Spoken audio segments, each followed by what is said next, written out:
as pandemias e outros flagelos da história. É verdade que uma tragédia global como a pandemia do Covid-19 despertou por algum tempo a consciência de sermos uma comunidade mundial que viaja no mesmo barco, onde o mal de um prejudica a todos. Recordamo-nos de que ninguém se salva sozinho, só é possível salvar-nos juntos. Por isso, a tempestade, dizia eu, desmascara a nossa vulnerabilidade e deixa a descoberto as falsas e supérfluas seguranças com que construímos os nossos programas, os nossos projetos, os nossos hábitos e prioridades. Com a tempestade, caiu a maquilagem dos estereótipos com que mascaramos o nosso eu, sempre preocupado com a própria imagem. Ficou a descoberto uma vez mais esta abençoada pertença comum a que não nos podem subtrair, a pertença como irmãos. O mundo avançava implacavelmente para uma economia que, utilizando os progressos tecnológicos, procurava reduzir os custos humanos, e alguns pretendiam fazer-nos crer que era suficiente a liberdade de mercado para garantir tudo.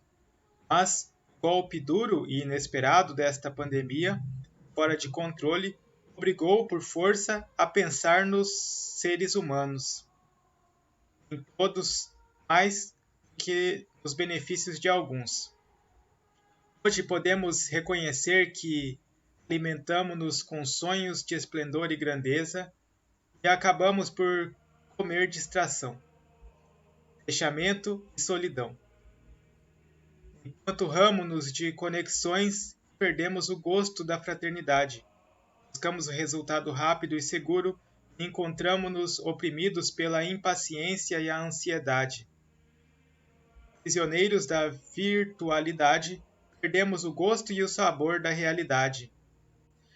A tribulação, a incerteza, o medo e a consciência dos próprios limites que a pandemia despertou fazem ressoar o apelo a repensar os nossos estilos de vida, as nossas relações, a organização das nossas sociedades e, sobretudo, o sentido da nossa existência. Se tudo está interligado, é difícil pensar que este desastre mundial não tenha a ver com a nossa maneira de encarar a realidade, pretendendo ser senhores absolutos da própria vida e de tudo o que existe. Não quero dizer que se trate de uma espécie de castigo divino, nem seria suficiente afirmar que o dano causado à natureza acaba por se cobrar dos nossos atropelos. É a própria realidade que geme e se rebela. Minha mente, o conhecido verso do poeta Virgílio, invocado às lágrimas das coisas, às vicissitudes da história. Contudo, rapidamente esquecemos as lições da história, mestra da vida. Passada a crise sanitária, a pior reação seria cair ainda mais num consumismo febril e em novas formas de autoproteção egoísta. No fim, oxalá já não existam os outros, mas apenas um nós. Oxalá não seja mais um grave episódio da história, cuja lição não fomos capazes de aprender. Oxalá não nos esqueçamos dos idosos que morreram por falta de respiradores, em parte como resultado de sistemas de saúde que foram sendo desmantelados ano após ano. Oxalá não seja inútil tanto sofrimento, mas tenhamos dado um salto para uma nova forma de viver, descubramos, enfim, que precisamos e somos devedores uns dos outros, para que a humanidade renasça com todos os rostos, todas as mãos e todas as vozes livres das fronteiras que criamos. Se não conseguirmos recuperar a paixão compartilhada por uma comunidade de pertença e solidariedade, a qual saibamos destinar tempo, esforços e bens, desabará ruidosamente a ilusão global que nos engana e deixará muitos à mercê da náusea e do vazio.